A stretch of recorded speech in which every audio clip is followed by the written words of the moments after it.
Here we go. All right, we're ready now. Imagine if we went to college instead of doing this. How'd you feel about that if we went to college instead of? So I have a different standpoint on college recently, as of late. I had a customer I was talking to, someone was MBA and how he has it, and it kind of like tripled his income, at least in the category that he's working in. And I was like, okay. And when he was talking to me, I was like, yo, that sounds interesting, because I never thought of going that far into business to get an MBA in it too. Like, because my whole standpoint with college originally was like, I'm going to start a business. Why do I need to go to college? I can learn this on YouTube. But now it's recently like, okay, I want to start a business. Maybe college will show me the right path on how to start the kind of business I want to do. But at the same time, I don't want to pay fucking 40, 50, 60 grand a year for it. What is required of college besides medical to get into a field of, like, could you get into a field of business and just learn it yourself without a college degree? You can. And I think that's the point. Like, a lot of people think that you need college to get into that point. But I think that if you look at college, like, now I look at it from both views, because I think college is a waste of time, a waste of time and money, if it's not a career like medical, or if it's not a career like some kind of industry like engineering or something like that. Basically, if it's something you can just get right into without college. Exactly. And just study the craft itself. But to get the MBA, the certificate that I'm actually looking towards getting, I need college to actually do that. So now college has become like a need. And also I think that it makes it, because when I was doing college, actually, a lot of the fundamentals, like for the 2 weeks I was there, because I did learn something in that 2 weeks. The fundamentals I learned made sense, and I was like, oh wait, I can apply this to a lot of different business aspects. And I took that 2 weeks of learning, and I've already used it. But like, it's hard, because it's such a waste of money because it's so expensive. Yeah, if you don't know what you're getting into, and you're just like, I want to go to college to find. Right. That's a big no-no. If you're going to college because you have a reason to, most definitely. But I think that it's ridiculous that kids are like their parents force the idea of college on them. Like, it's something you need to do, and half the time they don't even know what they want to do, and they're going to fucking college to pay 60 grand a year. Yeah, I mean, I'll never discredit it. I know people that are out of college now that benefited immensely off of college, but I also know some people that didn't. Yeah, because like nowadays, like, they're doing nothing with that degree they got. Nowadays, a lot of people aren't. A lot of people don't even get into the degree the field that they went into. The whole point, like, I was talking with my little brother about school last night, right? Mm-hmm. And he's like, this is a 14-year-old, and he's like, I don't want to go to school, blah blah blah. And I'm like, Elijah, you need to. He's like, why? I'm like, because. I'm like, it's not about school. It's not about learning. It's not about any of that shit. It's about the fact that you simply completed something. Yeah. That's what school is about. School can teach you a lot, but it also can show you a lot. Yeah, and it's the fact that you completed something. It's the fact that, like, I was telling him, like you said, it teaches you, right? But you're never gonna use fucking a Pythagorean theorem in real life. Like, you do in a sense, because like your brain does it for you, but you're not gonna inherently take out a pen and notepad and you're not a scientist. There's no need to. I think we should just change up the school curriculums a little bit. I think we should actually start investing time into things that kids truly enjoy and things that kids could truly get into. I think we need to stop reflecting on the past so much, and like people will say we need to teach the past so it doesn't repeat itself, but I think because of social media and because of the things we have now and how information spreads, it's not the same like it used to be. So I think it's different now. I don't think we need to do things like that in school anymore. I think it's time to start prepping kids for a future instead of trying to stop the past from repeating. Well, school used to be, school was for like kids to like basically teach the workforce simple and basic lessons so that basically still what it is. Yeah. I think that you're right. I don't think we should get rid of like history and stuff like that. I think that's still something we should do, but I think it should be taught individual learning. Like you should get to choose all the classes you want to be in. Hold on, question. I don't mean this personal. Were you in a 504 or an ILP? Were you in either one? I had an IEP. IEP? Yeah. So, yeah. So like we were in those kind of plans that they worked with us to help us pass and make it through because of our disease or disability. Like I had an IEP as well because I was learning Braille. I think that's how each student should be handled. I think each student, before the beginning of every year, the counselor should have a session with them. Yeah. See what their goals are and how to work there. I know schools, they technically do this. The counselor does meet with them, but the counselor doesn't meet to help them build classes around what they want to do. They help them meet to build classes around what they need to get completed.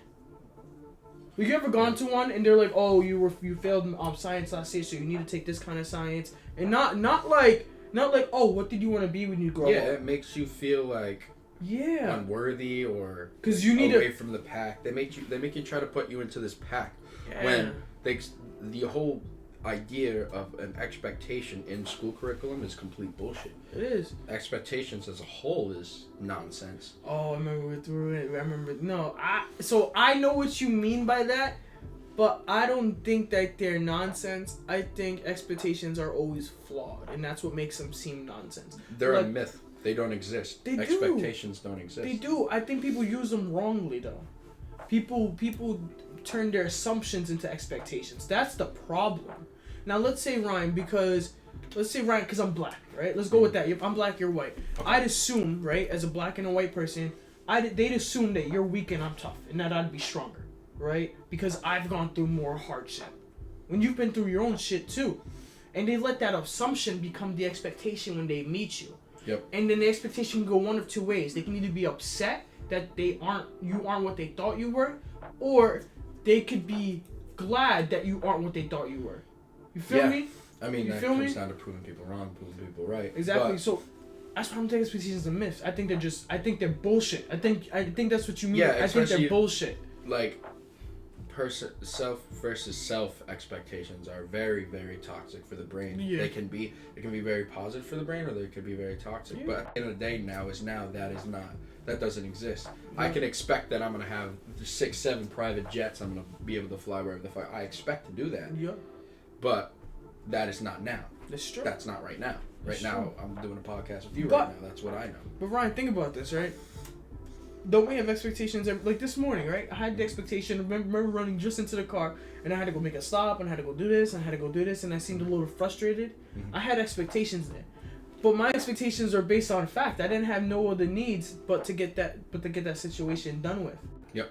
You know, and I think that we set expectations every day, like tiny expectations like that every single day, whether we'd want to or not, because we have it planned out. Expectations are just assuming that your plan is gonna follow through, and that's you're gonna, no matter what you want to do to fight your expectations, you're always gonna have those minuscule expectations that will either upset you or make you who you are. You know? Yeah, I mean, in all sorts of standpoints, I guess. Just you can't be too hard on yourself with your expectations. That's true. You gotta live in the now. You gotta appreciate the things you have done. That's true. Like right now, like for example, like sometimes like I can get frustrated if our audio is incorrect. I could be like, "Fuck! I expected this to go perfect. What the fuck?" We had a whole video with that too. I could think back of like. Well, you didn't let the expectation get to you. Back then, where it was like before we even had this going on, I was like, "Damn, like I'm not doing shit. I'm not doing any podcasts. I'm not doing any." You know what I'm saying? So it's 2 months to start it. It's an expectation with a positive effort and a positive mindset. What matters? If you have expectations and then they don't meet, and then you're negative about it, you're gonna set yourself back 3 steps. That's true. You're gonna eat yourself. You're gonna destroy it. You're gonna eat yourself up. It happens to me all the time. My brain expects a lot of things. You know what I'm saying? Like that's just because I always have plans. It's annoying, right? You have a plan. You have plans, it set. You're like, all right, it's gonna go this way, this way, this way, this way, and boom. I think expectations. There's a strategy to that. There is a strategy. I think expectations become bullshit when your expectations are on other people. Like if you create a plan on your own, that's a completely different story. But like, let's say Ryan, I expected you to let's say I expected you to go buy me a coffee, right? Or let's say I expected you to Ryan, you're gonna do this, you're gonna do this, you're gonna do this, but I never told you. That's when they're bullshit. Yeah, those kind of expectations are ridiculous. That's toxic for both people. It is, and then people get angry at you for it. It's like, yo, why would you didn't even tell me my expectation. You know, that's when I think that's when they're bullshit. Cause it's like, all right, you know what I'm saying? There's a bare minimum to everything. Yep. But I think holding yourself to your expectation putting it onto other people, that's a very toxic mindset. I think that's where it becomes very a problem. unhealthy. That's very hard to work with other people if that's your mindset. You need to be able to be who you are and realize who other people are. Exactly. And just accept each other. And exactly. The only thing you can expect is appreciation. Yep. And you appreciate that they're here. But even that, sometimes some people won't do that, and you can't expect it. You can't I think with people you can't make assumptions. Assumptions are what turns into expectations, and I think with people you shouldn't. I think you should walk into every conversation with an open mind and just expect it to be freedom of thought. We're gonna just expect them to say what you don't think they're gonna say. And if they say what you thought they're gonna say, that's cool. But I hate expectations on people, because people do it to me all the time as a salesperson. They expect me to fucking be this way or be that way. And they do it every single time. They walk in the door, they assume that I want money from them. And of course, I do want money. But I want to help you out. No, in all seriousness though. No, my job is to make money. That's literally my job, to make money for the company. But I want to help you out. I want to make money at the expense of helping you out. At the end of the day, my job is to make sure that you find what you came in for. But that, once again, that's you expecting on other people though. No, we don't. Expecting that, they think you're just trying to sell them off or sell them off. I've had them do it. Yeah, I've had one absolutely, guy. But and I'm not expecting every single customer to do this. I'm just letting you know what it happens. It happens. So one time I was greeting a guy, right?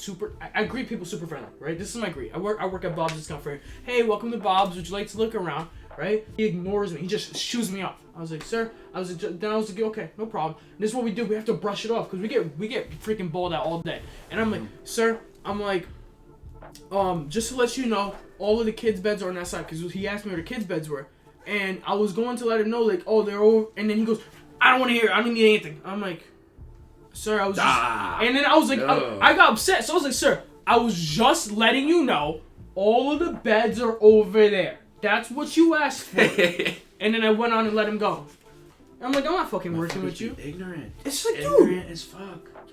All I was trying to do was help you. That's all. And I dealt with that 100 times. And that day I was just pissed. I was like, I'm not fucking dealing with you. I was with your bald fucking head. I don't want you here. Expectations. They can be a blessing or they can be the devil. But that being said, I think it's time to bring on our special guest. I think it's time to wrap up this first part here. Yep. We're gonna go get our little friend. Everybody, let's get it. All right, here we go. It's on. We live? We good? We on? Taking a munchkin? Yeah. Alright, everybody, welcome back. This is episode 5. Today we're here with Saint Nichét. Saint Nichét, we're going to let you take the stage a little bit. Tell them about yourself. Tell them about everything you got going on, what you've been doing.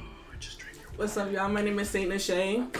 I am a poet as well as a rapper. I can be found on Soundcloud at Saint Nichét, which is Saint and then Nichet, and also Audio Mac at Saint Nichét as well.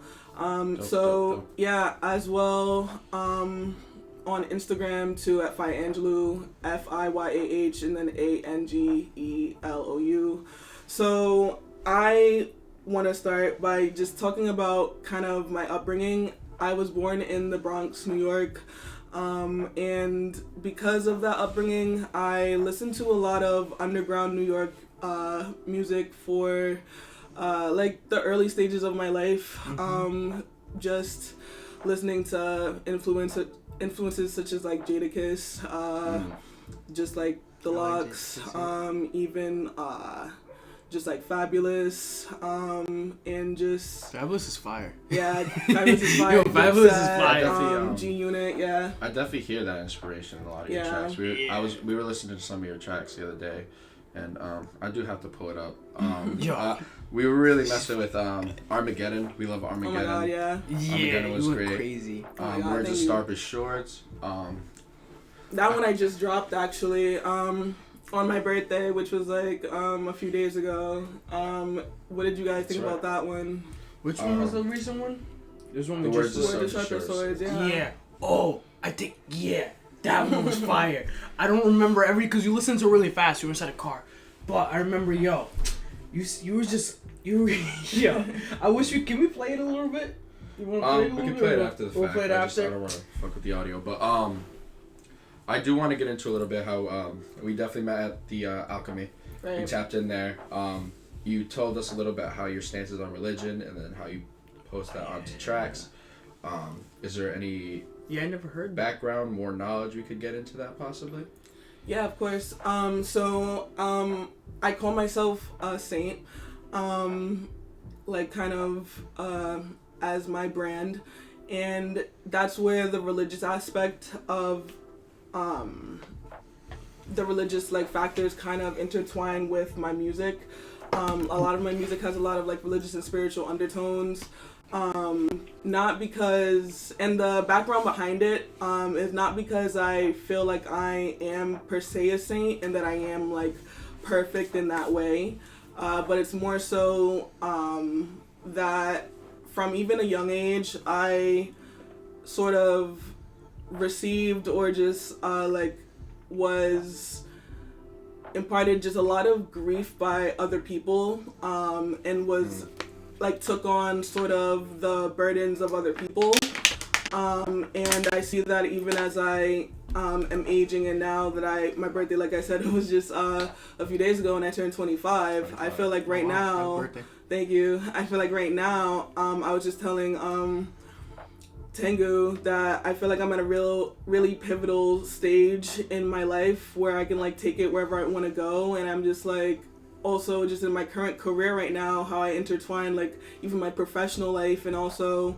my artist life as a rapper / poet is like everything that I do currently is using my words and using the things that I sort of string together and say to uplift those that sort of are not in the best stages in life, and to listen to what they have to say and listen to all of their grief, and then try to pass that along, like maybe like through my art and like to people that might not know that experience and so forth, such as like how a saint would like, you know, listen to a prayer and, you know, pass it along to God, if that makes sense. So that's kind of how I interpret my brand, so to speak, and why a lot of my music has a lot of religious like references that I intertwine with being a Black and queer individual as well, and like sort of just creating just and I know some because when you in that song was, I think it was Armageddon, you're talking about the kings in Egypt, right? I believe you said something about, is that, which one is that?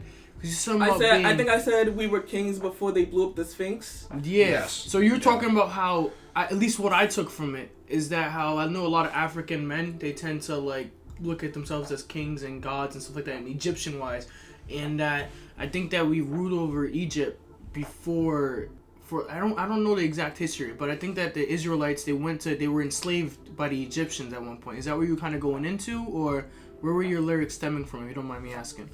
If you mean that like specific line, yeah, because that line was fired to me. I had to stop the music for a second. I was like, wait, if that's the one that I'm remembering, because I don't remember exactly what I said on Armageddon, and I have to listen to it again. But that's the closest thing.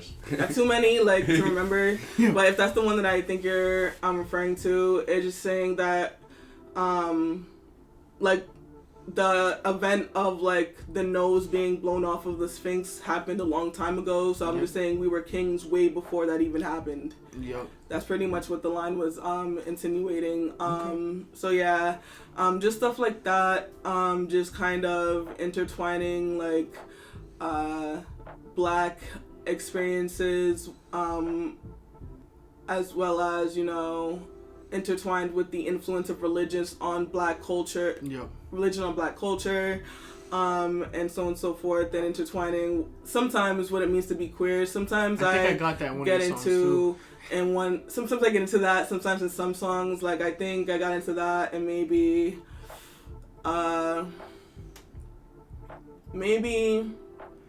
Just Friends. I think that was a song. I don't know if you heard that one.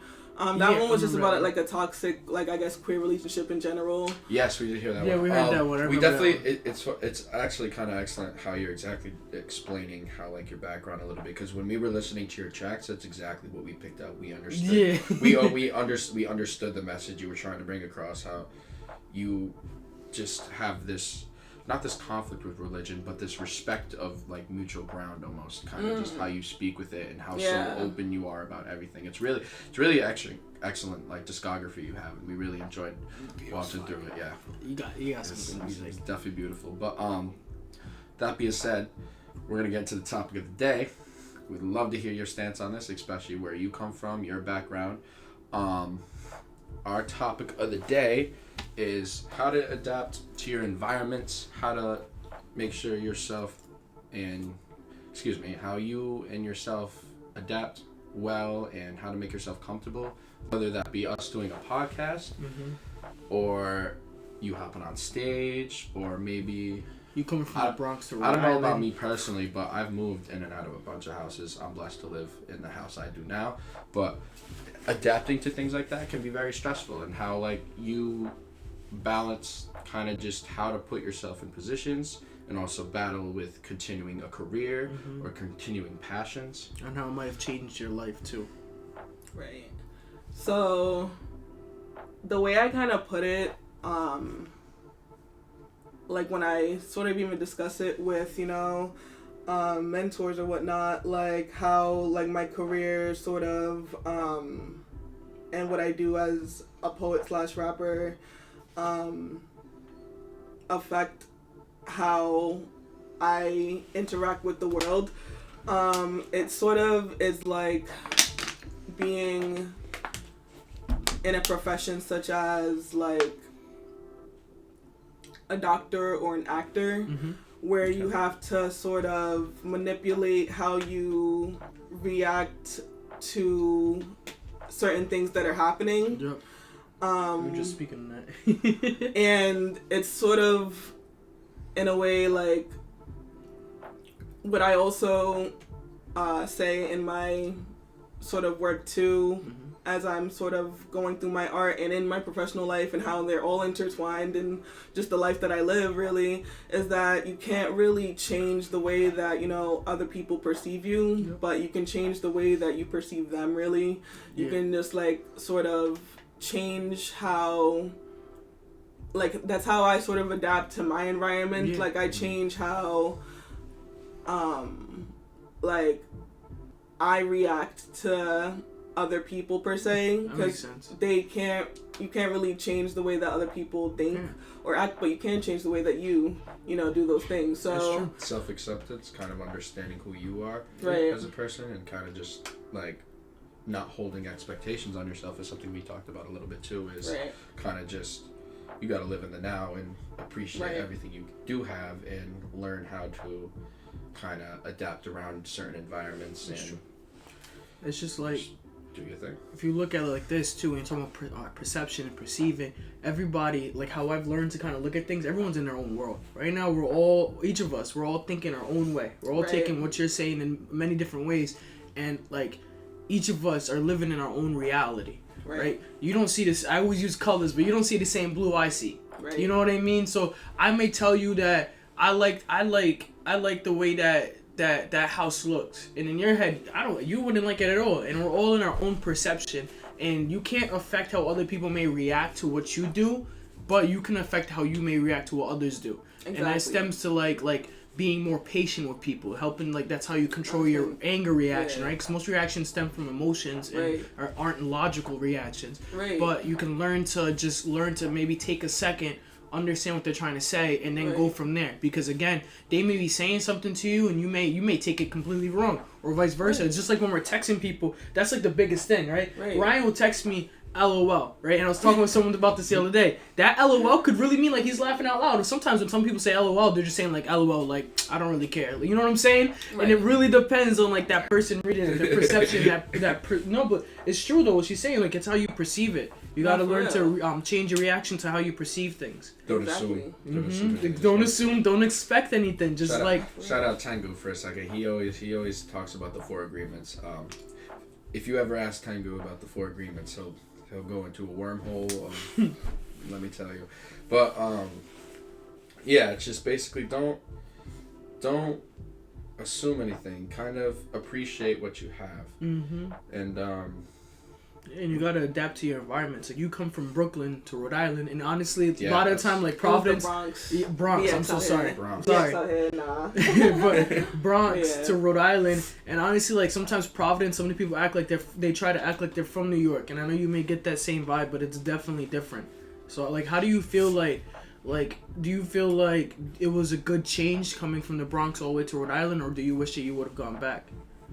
So Because I just met you, so all this stuff is of new, course. fresh to me. Nah, for real. Yeah, and it was a significant part of my story because that's what a lot of also my music was written about too, like some events and some instances of living in the Bronx, such as, I don't know if you guys remember Sainthood, which was about just my youth in the Bronx, and I don't think we listened to that one. yeah, that one was like kind of like my introduction, I guess. It might have been the first track that I dropped on SoundCloud, and it was kind of like my introduction, I guess, to a little bit about my backstory. But yeah, so that transition was really pivotal too in my life. It happened when I was about 13 or 14. Okay. And it was just different as far as the people that I was surrounded by, the customs of like, because I went from like Fast paced and real slow. yeah, like the Bronx, New York to like Johnston, Rhode Island. Yeah. Where you're right now. Everything's super slow down here Yeah. compared to over there. Yeah. You're Yeah. constantly moving, constantly meeting people over there.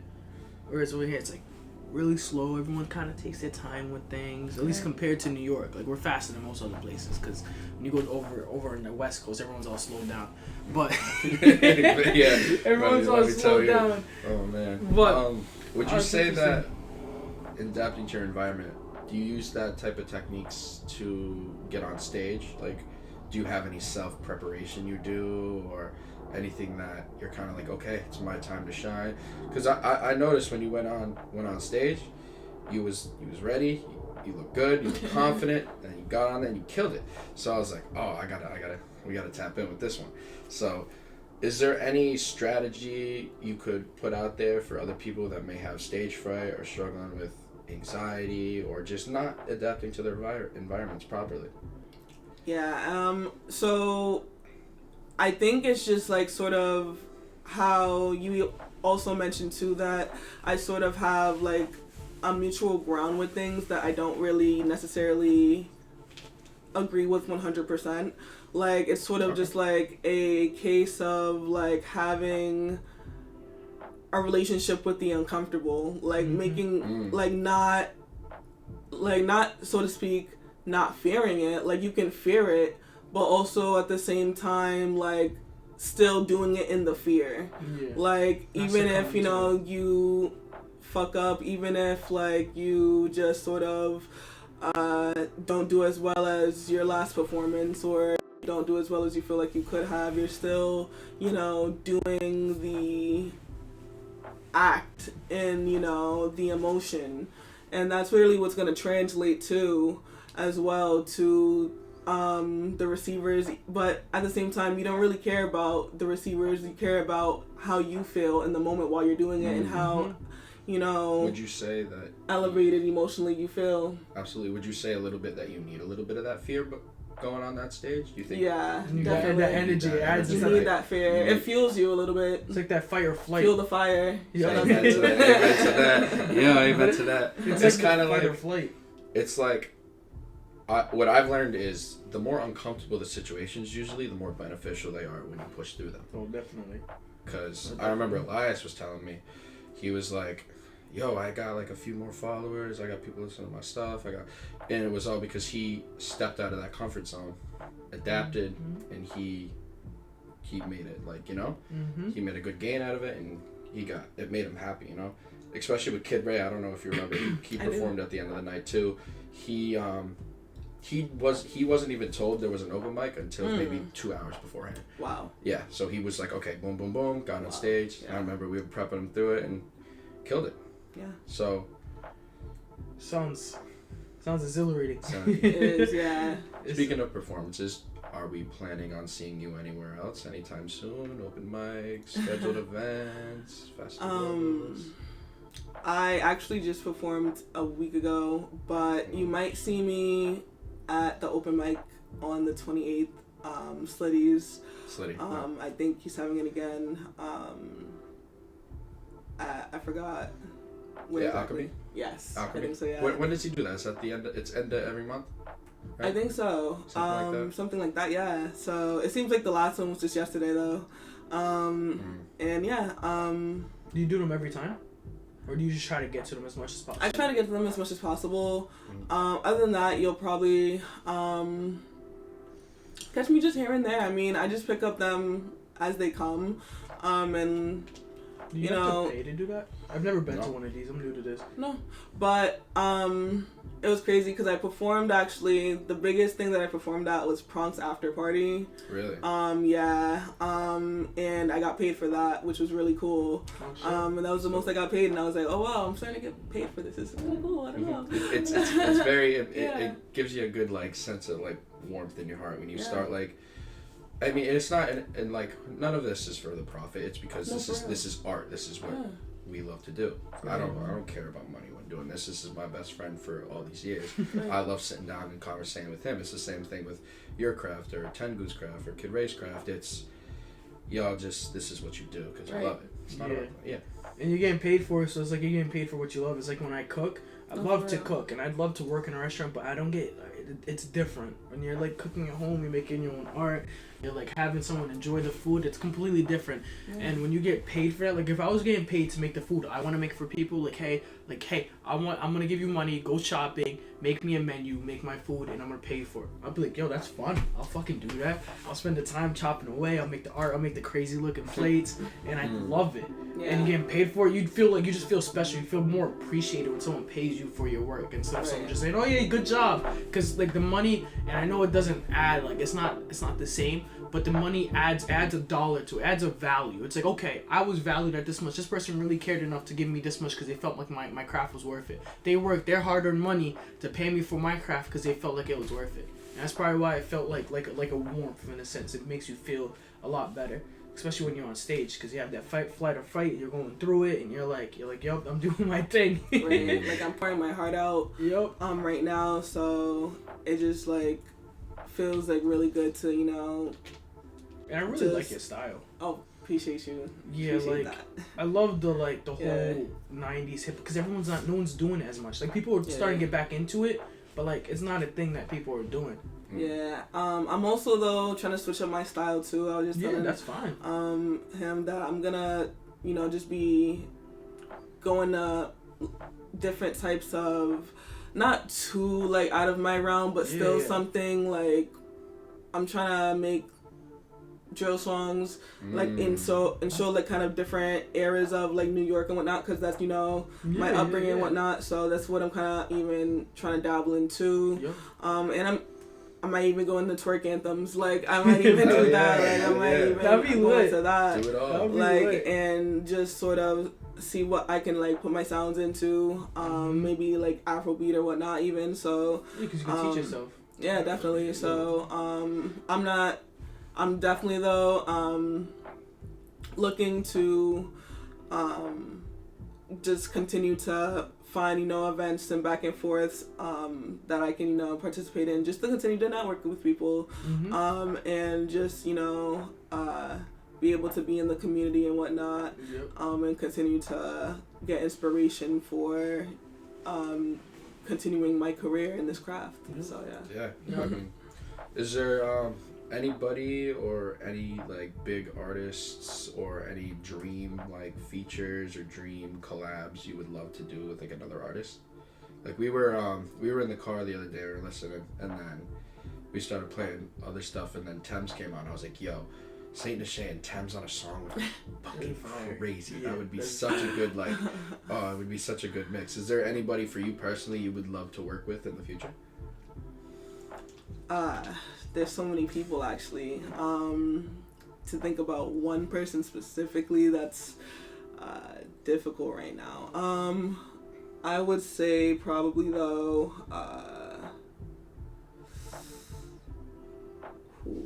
Think like this. Whatever first comes to your mind. Kendrick Lamar. See, there you go. That's who you want to work with. The first thing, yeah, that'd be fire. That's why I want to go toe to toe with. That'd be fire. Yeah. Kendrick and throwing a little bit of J. Cole. Yeah. Maybe Joyner Lucas, because remember, I don't feel Joyner Lucas as much as I used to. I used to love Joyner Lucas, I just don't like the way he's doing it now. Yeah. But that'd be fire. Yeah. I could definitely see that because the way Kendrick would, I can see the vibes. I see where you get it from. Because J. Cole's my favorite. I'm a J. Cole guy, so I'm a little against Kendrick. I love Kendrick. He's still my boy. He's number 2, but I'm J. Cole all the way. I've always been, because that's what I was raised with. I was raised with J. Cole. What's your favorite Kendrick song? Cartoon and Cereal. Cartoon and Cereal. I don't think I know that one. Yeah. I don't think I know that one. I think he went in on that one. You went in on that? Yeah. Question. Hey, what's up? I think I was the only person who ever did this. Did you the Black Panther album? I used to listen to that shit every day. The first one? Yeah, I thought that Black Panther album was fire. I don't know what it was. Like, you know what I'm talking about, right? The first Black Panther album, the whole thing. I used to listen to that shit every day. I thought that was a fire album by Kendrick. I don't think anybody would listen to it because it's a soundtrack for a movie.